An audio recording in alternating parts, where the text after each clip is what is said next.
Hello. Hi. Hi, Dahlia. Nice to see you again, right? This is our third time meeting. So, Third time's a Dahlia, charm. we met a few weeks ago, right? At hmm the Portland American Foundation for Suicide Prevention Suicide Survivors Loss Day. That was the first time we met.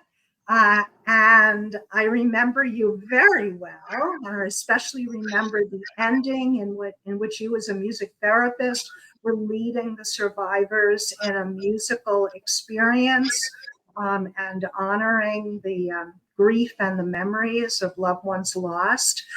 So, because of I think your heartfelt connection with the arts and mental health, and especially suicide loss, I wanted to invite you to Talking Back to Suicide.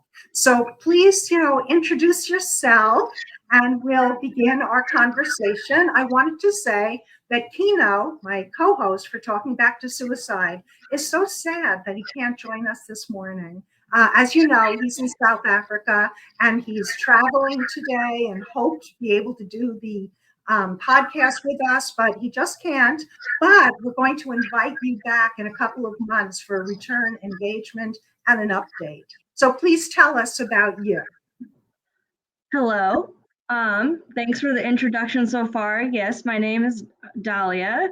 I am a board certified music therapist and a singer-songwriter and very passionate advocate for fighting back to suicide and helping those who struggle with mental health and mental illness feel seen, heard, and get the care that they need and have an outlet for self expression to enhance their overall well being and quality of life, and many other goals that we work on as music therapists.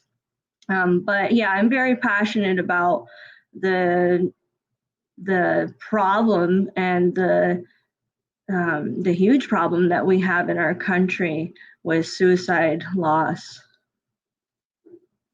Could you speak on perhaps your own mental health journey?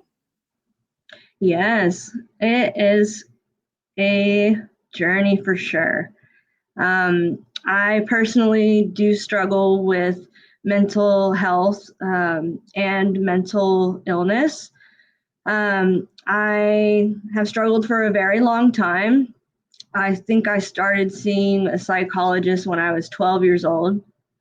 Um, and I struggled a lot as a teenager. I also have ADHD, so that was a big challenge as I got through my educational career. And I wasn't diagnosed officially until I was about 14, so I didn't receive a lot of support at the time. And where I grew up in Southern Oregon in Roseburg, there wasn't really a lot of supports to be had, especially, that long ago, back in the day.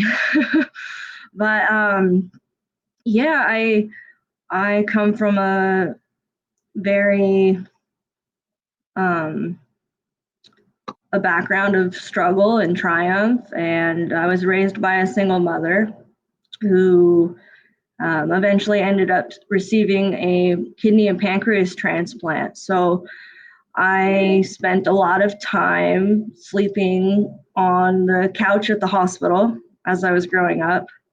Um, but as far as my mental health journey, I continued to struggle into my teens and my early adulthood. And then it started interfering with my daily activities of living and my educational journey. And I ended up needing to take this was when I was getting my degree as a music therapist at Pacific University. So I really started to struggle, and I ended up taking an incomplete in almost every class. That term that we all had to go online due to the COVID pandemic. And I just couldn't adjust to the new style of learning. It was then that I had, my mental health was starting to spiral. And I ended up being diagnosed with bipolar 2 disorder. And it all made sense. And it was really challenging for a really long time. I wasn't properly medicated at the time. And it was scary. It was a shock. I did eventually return to school and I finished my degree. I was getting more support, the right kind of support, knowing that I had been struggling with a severe mental illness. So that's been something that took at least a couple years for me to accept, I think. And there's, a huge stigma around mental health illnesses and mental health care. And if I'm being frank, I feel like for the first couple of years after being diagnosed with bipolar, I was self-stigmatizing my disorder. I didn't want to have it. I didn't want to believe that this was something that I was given, was the way I saw it. But eventually, I think 3 years in, I ended up getting on the proper medication and my life really turned around. I finally accepted that I could be resilient even in this diagnosis. I could be successful. I could finish school. I could be the woman that I strive to be, and just to accept that I had a few differences and a few struggles to overcome, and I needed to work. I needed to do the work. And once I did, which was hard, as a person who really struggled with self-care and maintenance and that, once I learned those strategies, I was able to be okay. So now I feel great. I'm doing great. I feel safe in myself, and I'm able to use those experiences that I've gone through to help others, passionately and authentically. And so everything happens for a reason, and I feel like I can really relate and be empathetic to those who struggle with mental health. And so I want to give myself as much as I can and give my expertise from lived experiences as well as my educational experiences to others. First, bravo, right, for doing that work, also receiving a proper diagnosis and eventual medication treatment that was helpful, amongst other, I'm sure, supportive services and therapy. And also, most importantly, I think what you're saying is also a change in your own thinking, right? Right. Right, and acceptance, and also a resilience, and also, what is it, like walking the talk, doing the work. Right? Yes. So I wanted to ask you, early on, you mentioned having been diagnosed with attention deficit hyperactivity disorder, which is, it's usually more so diagnosed much earlier than 14 years old. Could you say a few words about what symptoms you were having? Was it purely attention? Because in the DSM-5, the umbrella term is ADHD, but it can be purely attention and not physical overactivity or impulsivity. So I'm just curious about what symptoms you were having and kind of why the diagnosis was delayed? Yeah, that's a great question. I was actually talking to one of my clients' their mother just last night regarding the diagnosis and the supports that are out there as a music therapist. When I was younger, I mean, they all could see that I had ADHD. But the kicker was that I was a really good test taker. So I had less, um, fidgety motor behavior, and I mostly was impulsive with talking. I talked way too much. Now it's a good thing. I talked a lot. I interrupted a lot. I caused distractions in the classroom in that way. I never had like destructive behaviors per se, even as a child. Um, but I always say because of that, I spent probably half of my educational career in the hallway. That's what they used to do. I don't know. I'm sure they have better methods for, helping those who need it now. But when I was, in middle school, however many years ago, almost 20 years ago now, that's the way that they So you treated me. were you were removed. You were I was removed from the removed from classroom. the classroom, exactly, and I'd have to stay in the hall. But it kind of came down to, all these symptoms that she's having, um, teacher assessments and everything like that was mostly behavioral.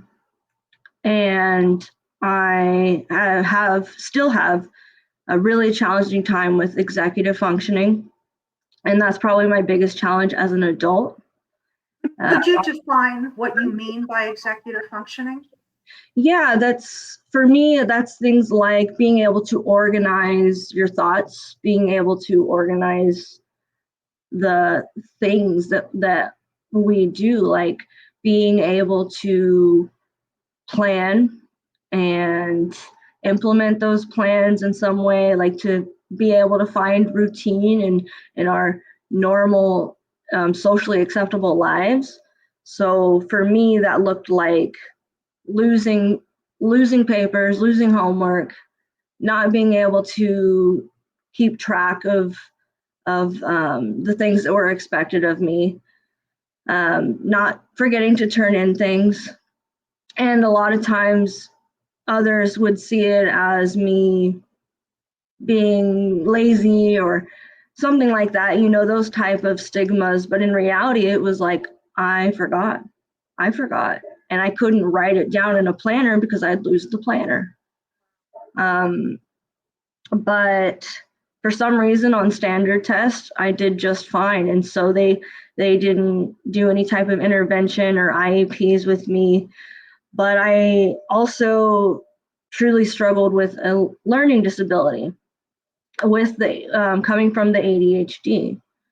So that for me, especially as I was into my teen years, I say that at that point, I could focus and I could be what I call a good girl or a good student. I had learned by conditioning as a child to not talk during class. I was better at that, not better than people that don't talk too much, but I could focus on the teacher talking, but I couldn't concentrate. So it felt as if I was just staring at a blank wall. And I learned that I have a processing disorder that comes with that. And that's very common too, learning differences and processing information in different ways. So was it called an auditory processing disorder? yeah, Yes. yeah. You'd hear the information. It wasn't a hearing problem. It was a processing of what was being said to you. Exactly. Right. So when you would respond, your response while well-intentioned, it might have been off from what was originally requested because what was happening in your brain was mixing it up through Exactly. no fault of your own. And they did multiple hearing tests on me as well. Yeah. That wasn't the problem though. It was as you like to say it, there's a difference between hearing and listening. And as the casual saying goes, it went in one ear and out the other. So I could try super hard, but it wasn't sticking. How is all this making sense to you? You mentioned how other people might have used the word lazy, right? Or behavioral problem child. But how were you making sense of this? What were you telling yourself about the difficulties you were having? I would say those moments of self-reflection were not there as a child. It was just you were just going with the flow, exactly. Like this is me, and you were not judging yourself. You were just exactly being you. Exactly. And I always felt really comfortable being weird once I got older. Weird. But yeah, once I was a teenager, I began realizing that I was having more challenges than others and I was struggling more than others. And I feel very grateful and blessed to have a lot of self-awareness. So I knew that I felt that what was happening wasn't right and wasn't okay.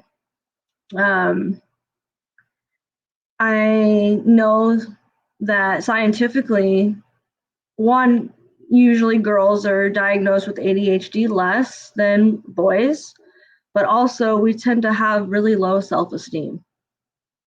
And that was a big problem because you end up feeling, and this is something I struggled with for a long time, even into my early adulthood, but you struggle to be more and to meet others' expectations and to do what everyone else can do.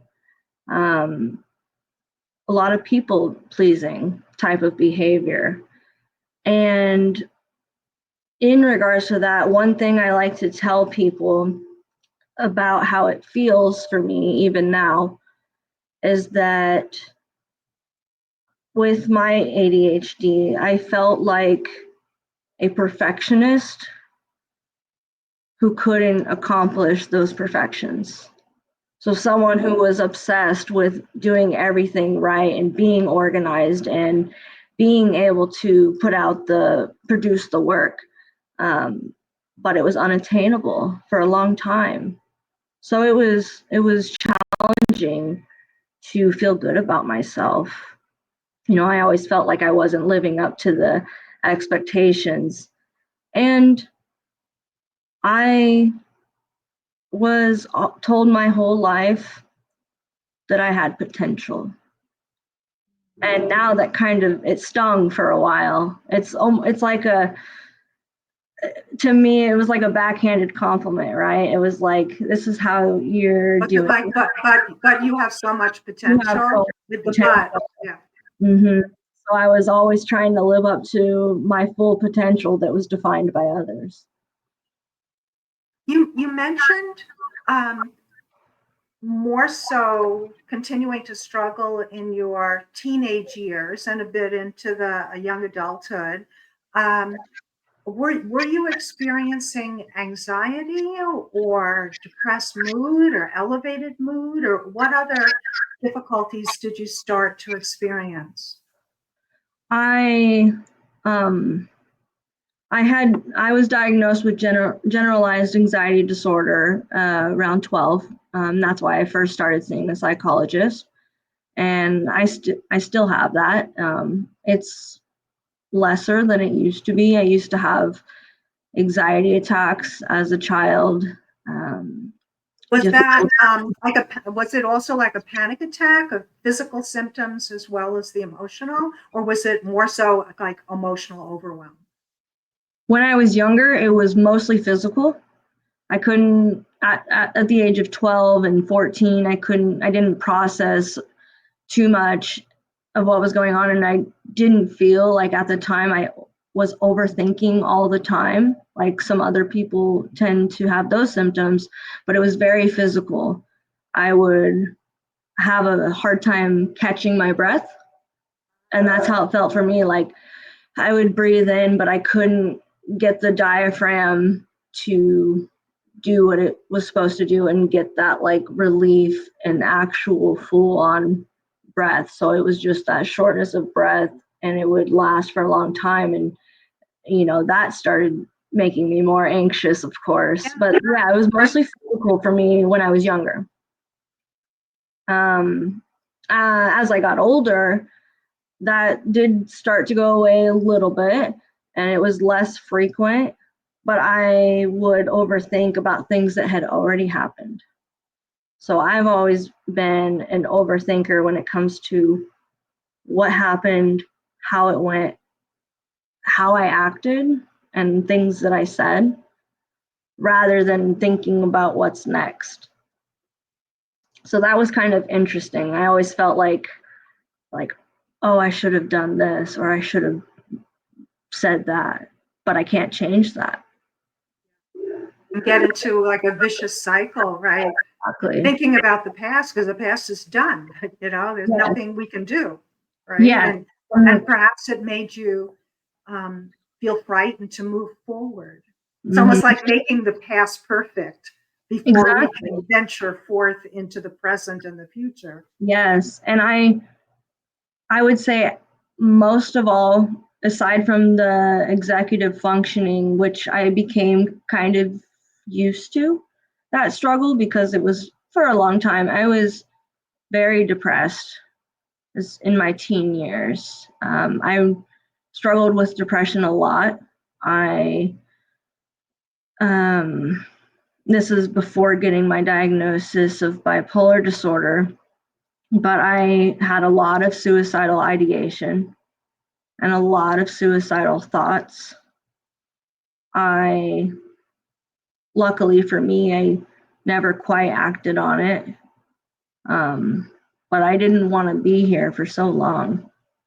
And everybody knew that I felt that way. And it was painful for my loved ones to hear that I didn't want to be here.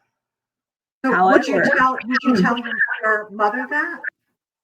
yeah, she knew that I felt these ways. I also had, especially because I had a severe problem with self-harm when I was younger.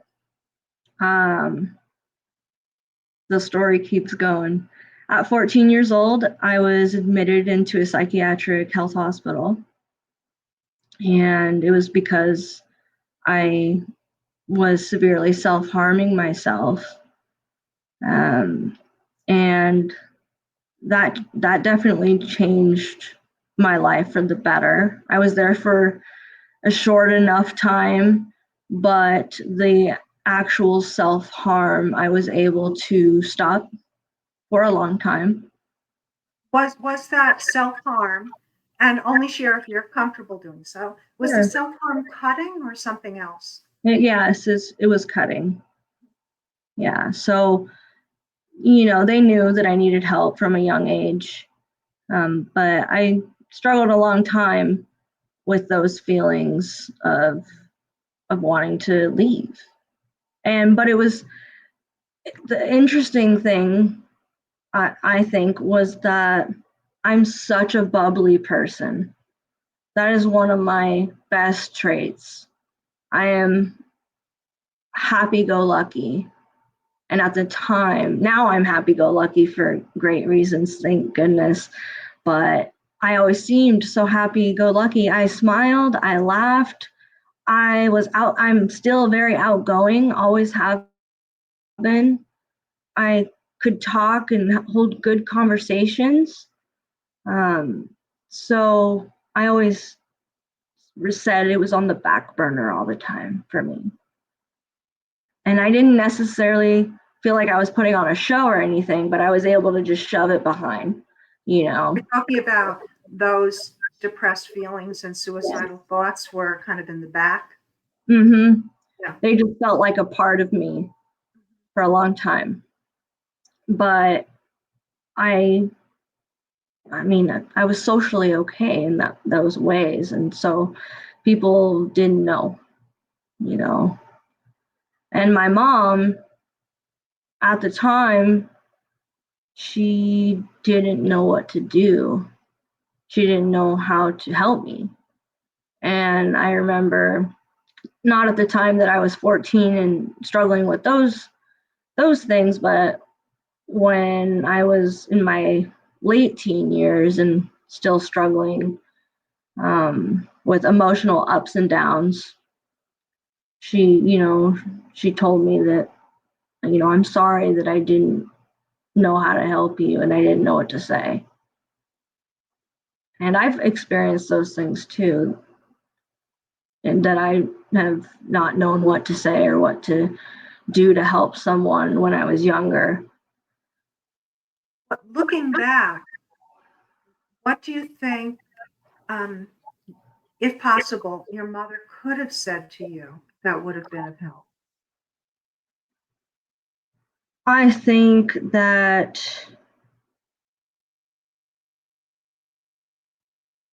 well, I would say if I can connect it to what I know now, I know a lot about different resources that are out there now.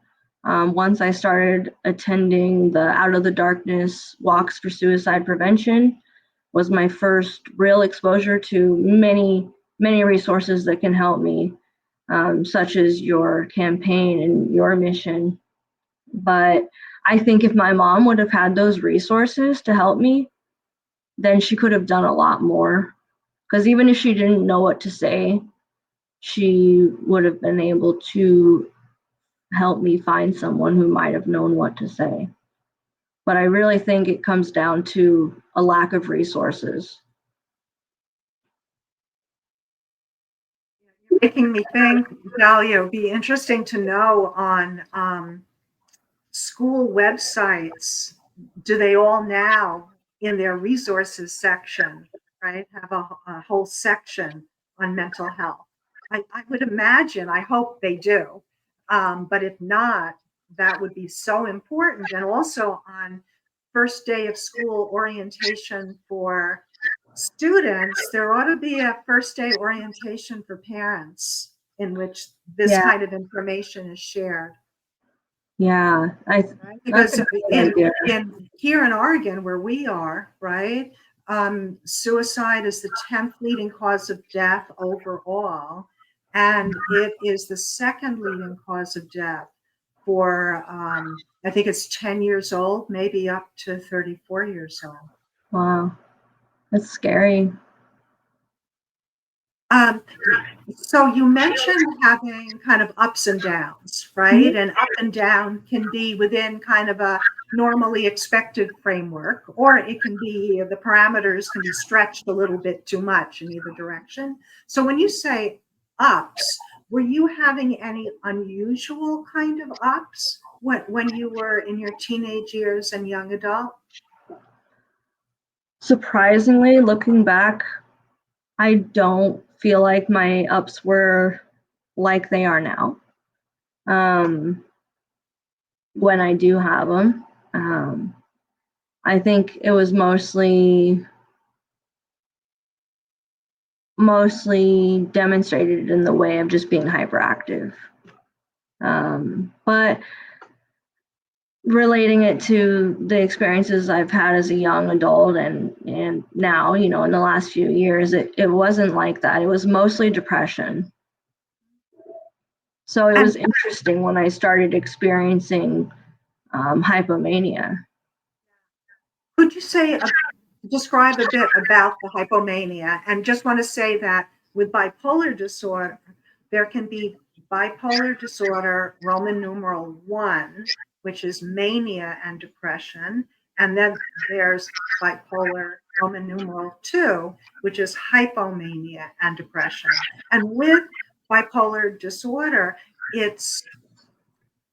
hopefully it's less common now, but it's been more so common for the diagnosis not initially to be made because a person more so is presenting with depression, right? And in the depression, one, they may not, well, we want them to seek help, but they may not be seeking help, right?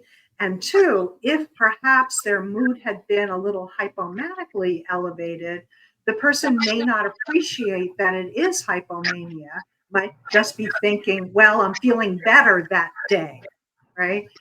So say a little bit about the hypomanic symptoms that you started to experience.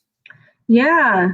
To tag on to what you said, I remember when I received the diagnosis and I did a little research here and there, learning that bipolar 2 is in some ways, if you're putting it very casually, right, in some ways can be worse than bipolar 1. And the reason why I say that is because it'll go unnoticed a lot.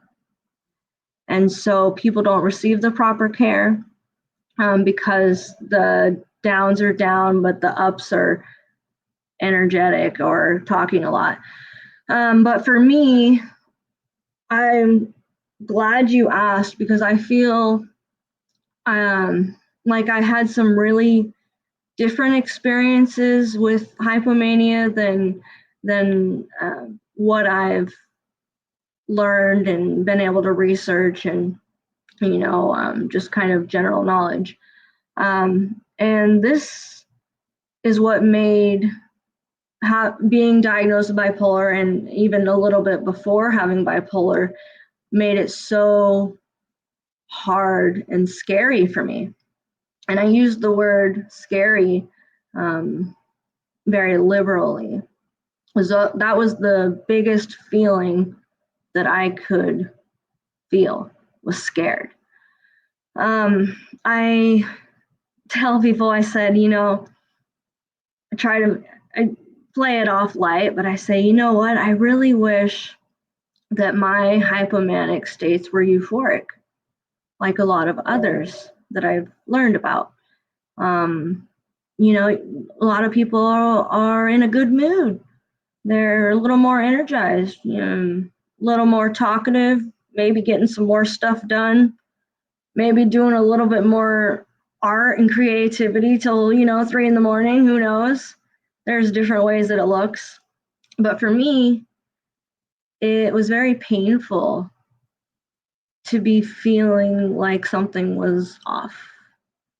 And that's what made accepting where I was so difficult, is because I felt scared that I was in this very narrow break from reality or being mentally safe.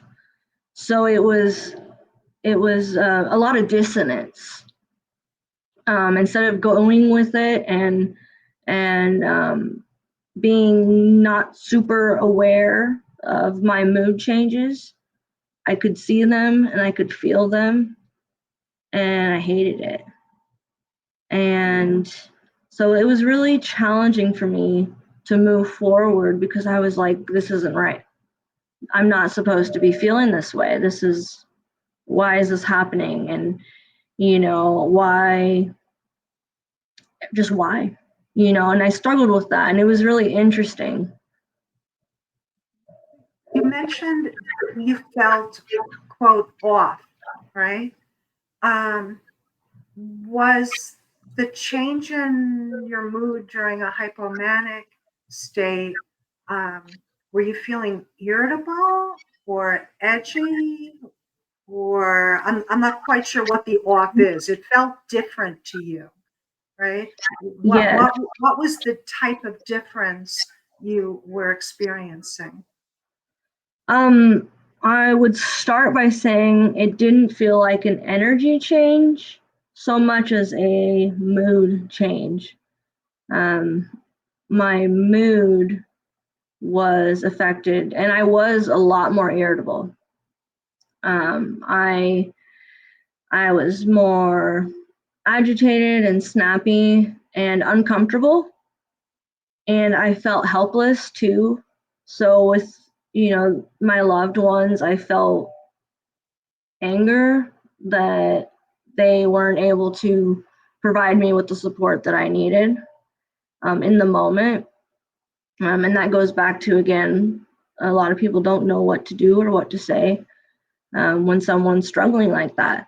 But I felt angry and irritable, and I was having a lot of physical symptoms.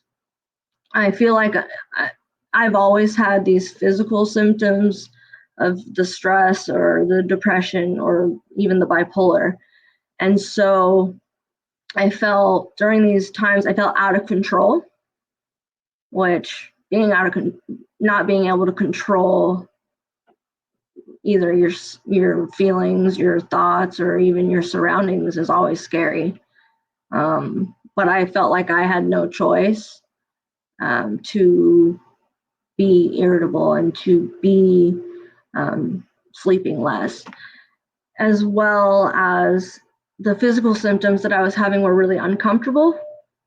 I remember, I'll always remember this because it was a big moment, but I remember one of the times that I was experiencing the hypomania, the couple of weeks span that it was occurring, was getting these hot flashes. And I felt like my body was on fire. And in those moments, I couldn't organize my thoughts and say, okay, you're not on fire. Like, I was consumed with this physical sensation, and I was like, but I believed that I was on fire. So I would run to go take a cold shower. So I had to get rid of it. But I remember one time I did this and the water was hot, but I couldn't feel how hot it was because I was on fire. And I ended up mildly burning my legs because I couldn't feel it. So that was really interesting for me. Then at some point, you saw a psychiatrist again, or how did that happen? I didn't see a psychiatrist as much as I should have. I mostly was able to work with a provider who was not a psychiatrist, but specializes in managing psychiatric medications. And that was the biggest change for me, is when they ended up adding another bipolar medication. And that was the right fit for me. Good. Yeah, after that, I felt and still do feel like a calm, organized version of myself. But the medication was the biggest factor. And a lot of times in the beginning, they're asking me, are you still taking your medications? Because a lot of people with bipolar tend to stop taking their medications because they feel fine. But I was always really on top of that, and I'm glad that I had that blessing. I want to speak to some people might think if they might be bipolar themselves, that, oh no, if I take medicine, it's going to numb me and I'm going to be less creative. And yet, really, I think the opposite is true, that in a state of depression or disorganized hypomania or mania, the output of the creative person is less creative. And that to be fully in their own mental health is the best opportunity for being creative. And I also want to mention that especially with the medicine lithium, which is a medicine that can be used for bipolar disorder, which is a salt, lithium salt, that stopping the lithium abruptly and not with a taper off, as advised by your provider, but stopping lithium abruptly can actually increase the risk of suicide. So if a person is on medication, it's so important that they speak to their provider about whatever symptoms they're having. Are they doing better? Are they doing worse? Are they having side effects? And really never to just start changing your medications yourself, because there can be risk. Now, tell me, we met at these Suicide Loss Survivors Day event in Portland. What led you to be at that event for personal reasons as well as a music therapist? So I wanted to provide myself and the expertise and the services that I have to help people that have gone through what I've gone through. I ended up losing a really close family member. Well, I called him my Uncle Bruce. He was living with me at the time. Now I'm 29 now. I think I was maybe 22 when this happened. So we were living together and with some of my other family members. And he struggled with bipolar 1. His towards the end, before he ended his life, his highs were incredibly high and his lows were incredibly low. And it seemed and it looked like this. There was no. Did you witness that? Yes. It seemed like the highs and the lows were getting, the baseline in between was just getting shorter and shorter. Like it went from high to low, from high to low.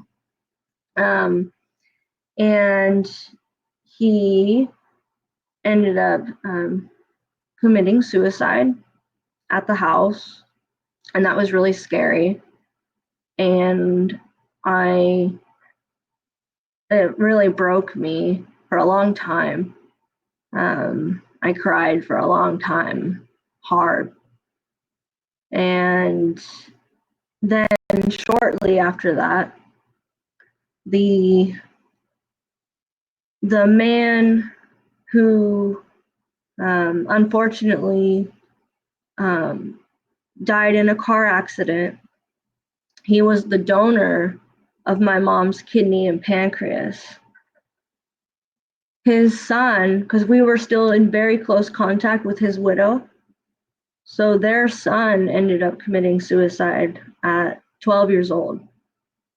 And it was very shortly after. And that to me did not make sense at all. It didn't make sense. And 12-year-old. Right. It was the saddest thing I could possibly think of. And so this is very important to me. It's very dear to my heart. And one thing that I can say is that going through these experiences was very eye-opening for me and very awakening for me. It made me realize that I cannot do, the way I felt was I cannot do this to the people that love me. It kind of scared me straight. I cannot possibly make someone else like my mother go through this pain that you feel when you lose someone that you love. But yeah, I started going to the Out of the Darkness walks. I go every year. Could you say more what happens at the Out of the Darkness events, which are sponsored by American Foundation for Suicide Prevention all across, the United States? Mm-hmm. Yes, I would love to. It's a lovely event, free, where you go and you have many available resources to you in flyers and brochures, and you can talk with people from different organizations and get help and services and find what you need. So that's one aspect of it. And there's all these different tents that have these things and these people that are there to help, which is really nice. And then we end up doing what's called a bead ceremony. So there's different colors of beads that signify different things, such as loss of a child is one color bead, loss of a spouse is another color, loss of a friend, a different color. So you get to choose your beads, which is really therapeutic to be thinking about the person. And these are beads or beads in a necklace? Mm-hmm. They're beads in a necklace.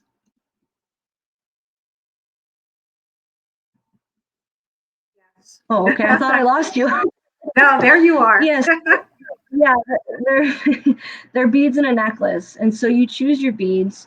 You can also write their names and a message for them to remember them and post it for everyone to see. Some people bring pictures of their loved ones to hang. We hang it on a string with the little clips.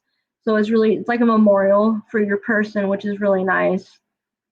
People wear shirts that have their loved one's name or their picture, and it's to signify that at the end of our bead ceremony, we're going to walk in honor of this person. And so we do a short walk. I want to say it's around a mile.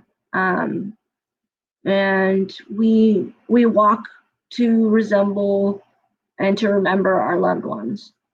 And it's a beautiful thing. It just feels good to have that outlet, especially during the bead ceremony. Then when they ask for those to hold up your beads if you struggle yourself, there's lots of happy, sad tears. It's really cathartic, and I plan to go every year. The title of it is Out of the Darkness. Could you, Dahlia, maybe speak on what that darkness is, out of the darkness? What darkness do we need to walk through to get to the light? I like that question.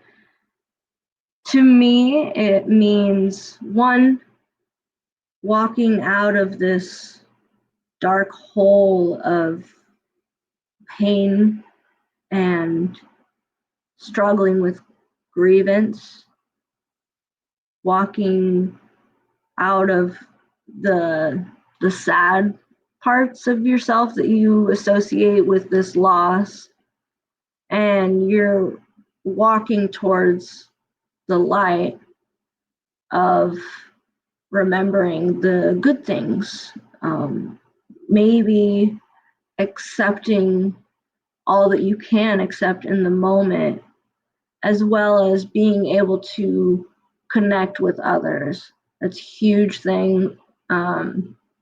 Personally, I'm a hugger, so I've had lots of moments where I see someone who holds up the same colored beads as me, and we can connect, and we hug, and we cry.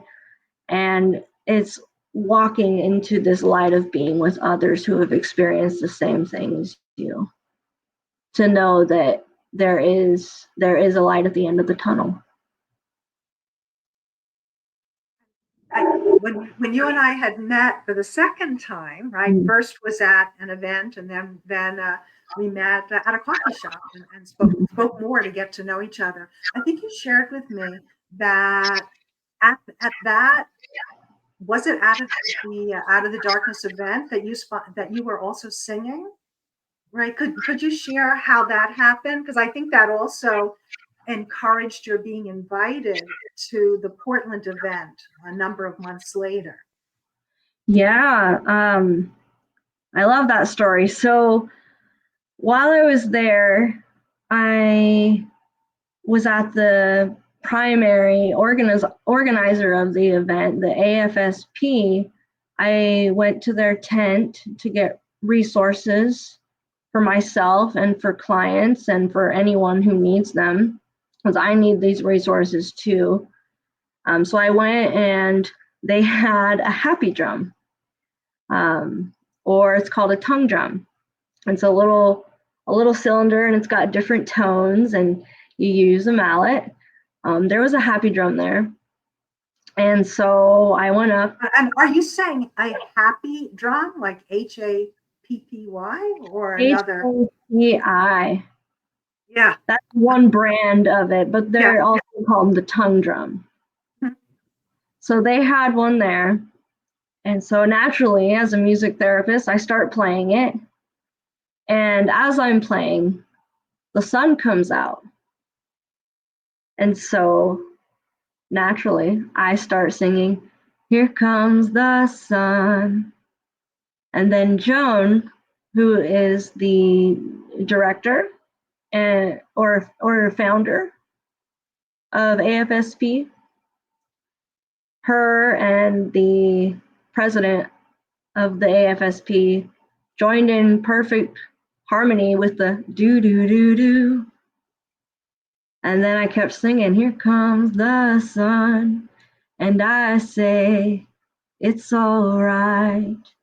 So we finished singing together, and it was a beautiful moment. And I introduced myself as a music therapist and offered my, before I offered my card, she engaged with me when I told her I was a music therapist, and she said, "I would love to have music therapy at the loss of suicide survivor day." She said that she had had that in the past and that it was at a past event in Texas and that it was really powerful for everyone that was there. And so we planned to make this happen. And it was a really beautiful thing, little, miniature session that I got to do with everyone who I could connect with at the following event. So that's kind of how me and Joan met. And then we ended up meeting at that event too. So we just had this immediate musical connection. And she was really supportive and interested and excited to have a music therapist provide a different outlet of coping for everyone at the survivor event. And I can speak to the power of that experience because I was there at the event, right? Mm-hmm. When at the end when you were singing and had us sing, right? I was thinking too, as you were sharing that experience and how the sun came out, it would make a really powerful short video in support of the Out of the Darkness walk, to have, with permission, their logo, their image, it being maybe very dark, right? And then you're singing the first bars of the song, and then it gets light, right? And then it would say the sun shining, and then it would say what the date and the location for the performance or the walk is. So you may want to ask them about that. Literally, as we were saying, out of the darkness and into the light. I think that's a great idea. Say, Dahlia, a bit about what music therapy is. Yeah. What's the purpose of music therapy? What does a music therapist do? How one possibly gets trained as a music therapist? Yeah, sure. I would love to talk about it. Well, first, I like to start off with the quote, "When words fail, music speaks." And so, in defining music therapy, there's a very specific definition provided by the AMTA, American Music Therapy Association. But the way that I define music therapy is using the natural power of music along with scientific research evidence to support people of all ages and abilities in achieving non-musical therapeutic goals, as well as sometimes musical goals such as learning how to play an instrument. But we achieve a lot of non-musical goals, and I always say we do it, especially with my kiddos. I say we work on would include working on social skills, and I can talk about certain things under these umbrellas, but I can go over just the primary domains of goals that we address. So social skills, physical and motor skills, especially with people who have had a stroke or other traumatic brain injury. That's really important in some cases. We work on overall cognitive goals, which can be seen in different ways. One of the ways would be with older adults, and maybe those who have dementia or Alzheimer's. And in those stages, with those aging related disabilities, we're not trying to necessarily get all the memories back, but we're trying to maintain. So that's really important. Some of these goals are really just trying to maintain the skills that we do have, or that they do have. We also work on communication skills, and I personally work on communication skills often with especially my clients and my kiddos who have autism. We work on things like sensory integration, feeling and being aware of your body, a lot of body rhythm and a body percussion to feel grounded, as well as when those who struggle with overstimulation. We can even work on spiritual goals, maybe such as self-development, personal growth, things of that nature. We also definitely work on psychological and psychiatric goals, especially with the populations who have those psychiatric needs. That's a really common goal as well. And then, like I said, sometimes there's musical goals. Sometimes I have people who want adaptive lessons, which can be like learning guitar or how to play piano or ukulele. Or I have one client who I'm providing vocal lessons to. They're adaptive, and that happens especially with my people who have autism. Say what you mean by that's adaptive. How are you using the word adaptive? What does that mean? Yeah, so that means, I'll give one example, and hopefully that kind of describes what I mean. I have one kiddo who has autism, and learning and auditory processing needs, as well as communication needs. So he is interested in learning how to play piano, and his parents are super on board and they want him to learn piano. He began taking piano lessons with a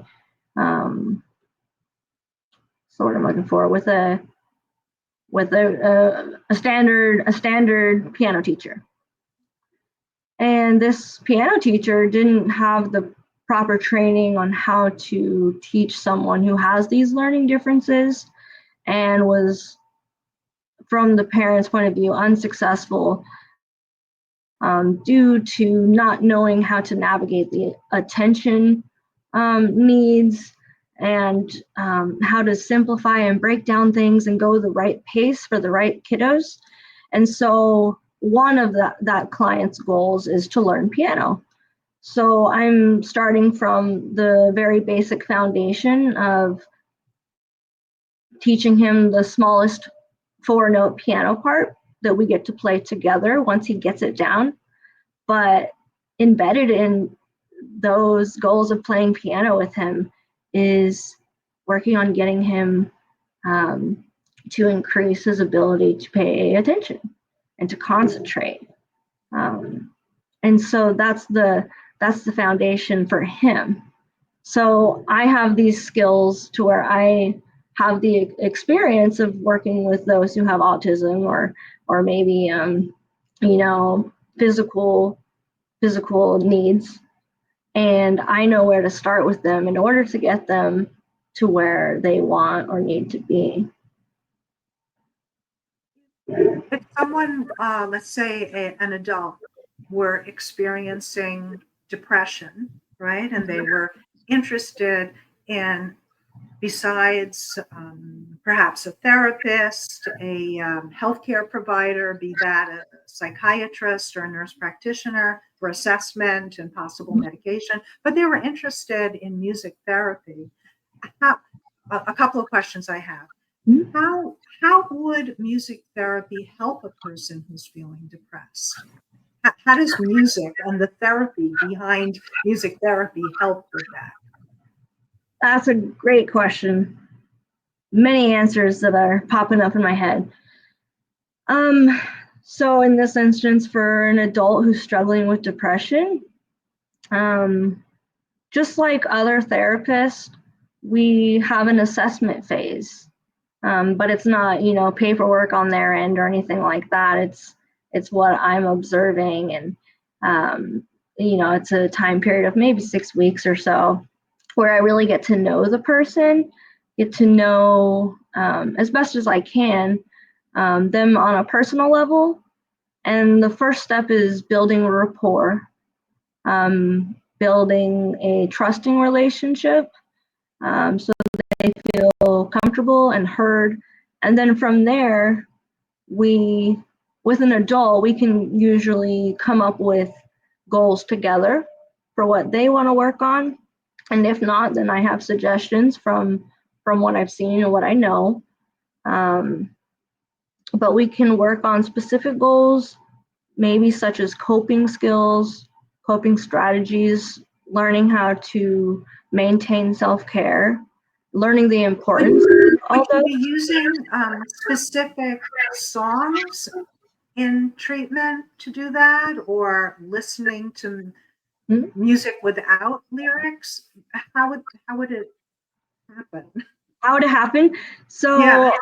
I'll start by saying some of the different intervention types of experiences that we often do would be songwriting, which is probably my strongest strength.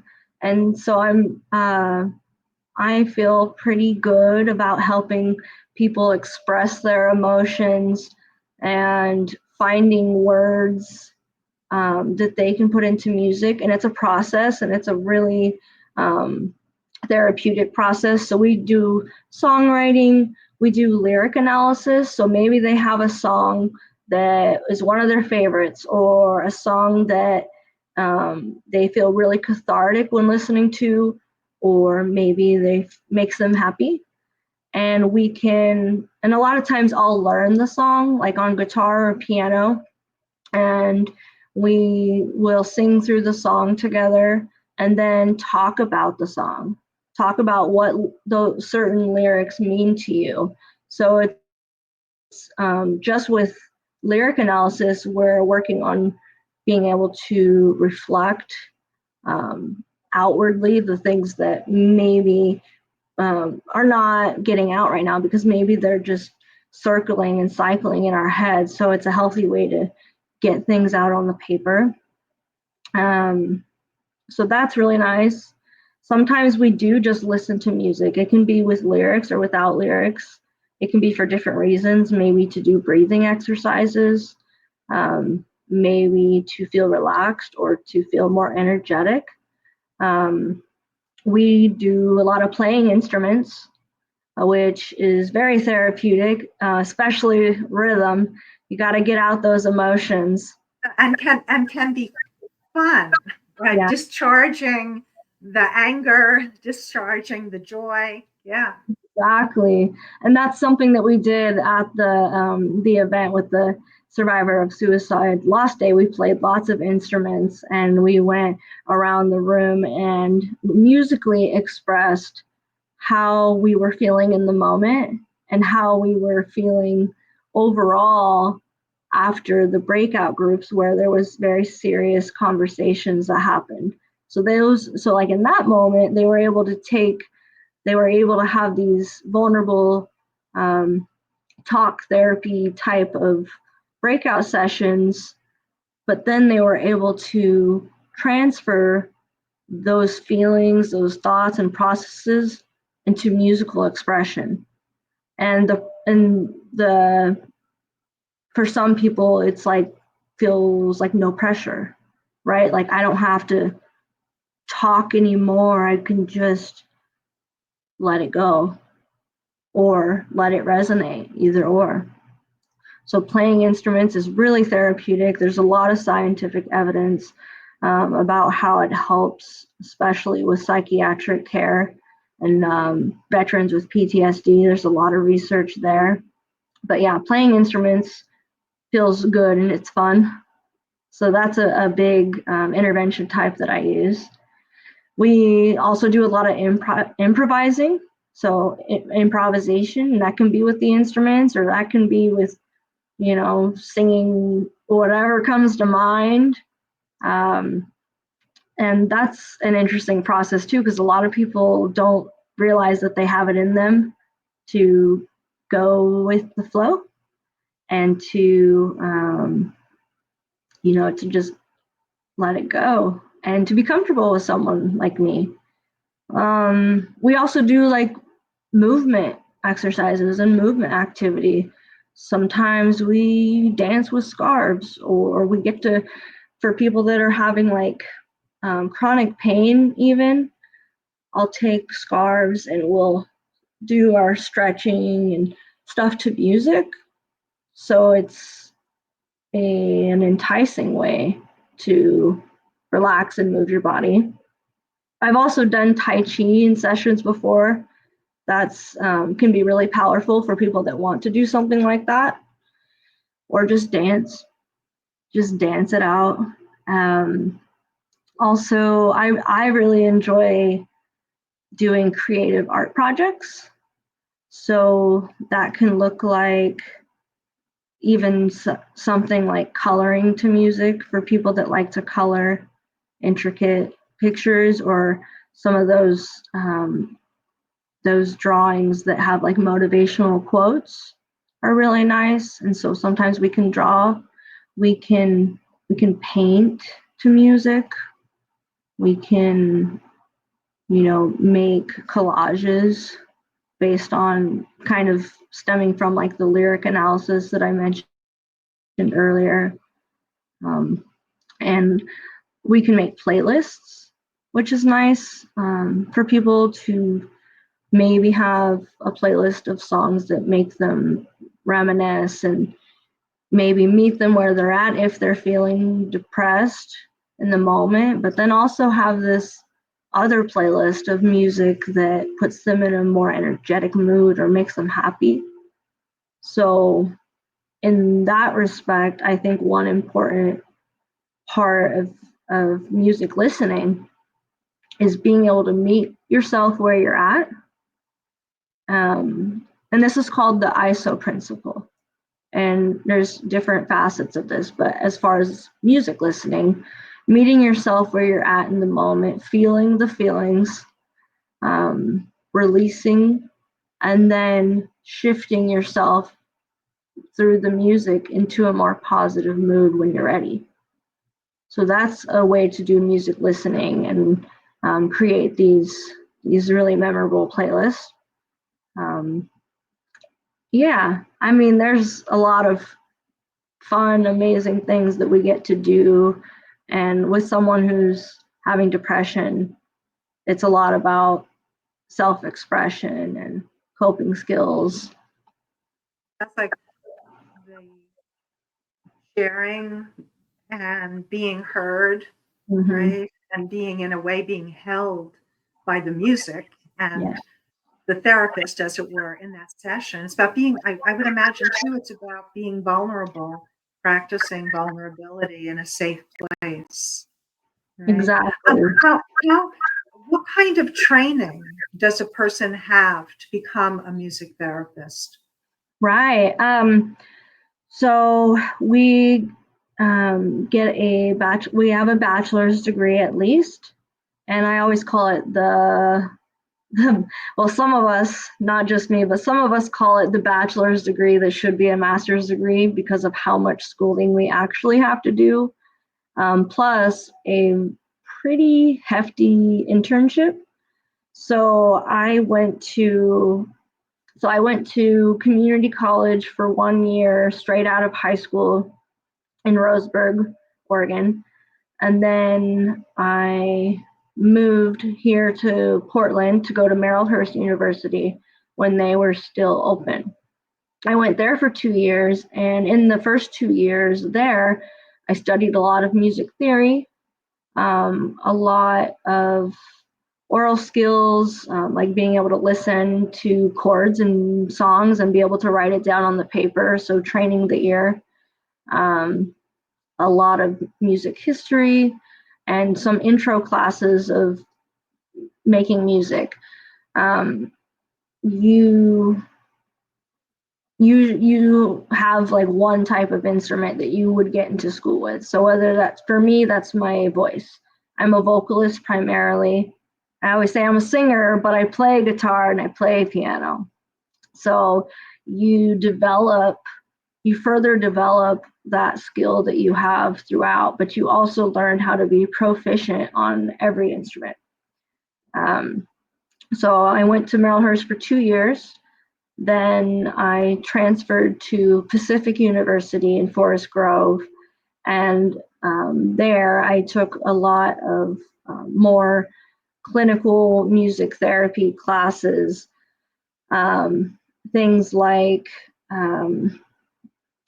songwriting and improvisation classes, clinical classes of how to do documentation and do assessments and behavioral observation, how to write, the notes and the documentation that's expected of us.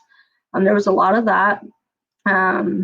Psychology of music, learn about how the brain and music are connected and what happens in the brain when we listen to this, when, how does music impact us on a neurological way, scientifically, right? So that was an important class. I also took a few counseling classes, so counseling and interviewing techniques, where we learn to have those conversations and to facilitate conversations with our clients, and especially our adults who have psychiatric needs. So that was basically a 5-year degree, and then and then after that, I want to say we do an 1,800-hour internship.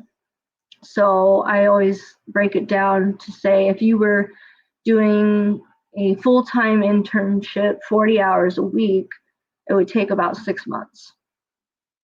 So then after you finish your internship, you have to take the National Board Certification for Music Therapist test. And that's it's from the CBMT, Certified Board Music Therapist. So you have to be nationally certified to practice. And once you pass the test, you can start working as a music therapist. So it's definitely a journey, but so worth it in the end. What is your feeling about how often, let's say, healthcare providers are remembering to refer to music therapists as needed? Is that happening enough? Do you think it ought to be happening more? Yes. Let me think about the first thing I want to say about that. So the first thing that comes to mind is a very challenging very challenging matter for music therapists in Oregon right now is that unfortunately it's not covered by most insurances, almost none.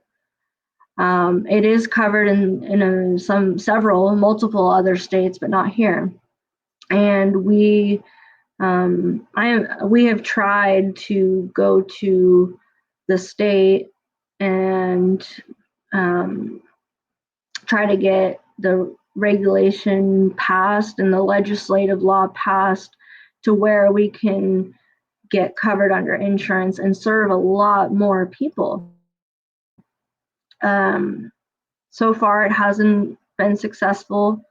I'm part of a task force. I'm the media coordinator for the OAMTA, so the Oregon Association of Music Therapists. So I'm on the board, and I'm also part of the task force. So I'm one of the individuals who is currently working on getting legislator passed so that we can work towards that goal. So that's one aspect of it that's challenging.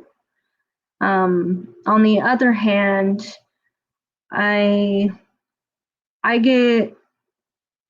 kind of newer in the field, but some of my referrals have come from like speech therapists and ABA behavioral therapists, occupational therapists that are working with kiddos usually. But personally, I don't think I've received any from like other medical professionals like nurses or, people working in a hospital or anything like that. But it's challenging, but we make it work the best we can. And yeah, I wish there was more referrals coming my way, but in some ways, I think a lot of people don't know what music therapy is. So that's part of it. What would you recommend listeners look up online if they want to learn more about music therapy? What would you recommend as resources? One, I would say go to my website. I was going to ask you about your website. So yeah, please tell us what it is. What's your website address? My company I'm a business owner of my own private practice. So my company is called Resonate Within Music Therapy. So the website where you can find a lot of helpful information is just that. It's resonatewithinmusictherapy.com. So that's one good resource. Another good resource would be AMTA. Let me see if it's .org or .com. I think it's .org. AMTA. And that's American Music Therapy Association? Right. Let's see. AMTA.com.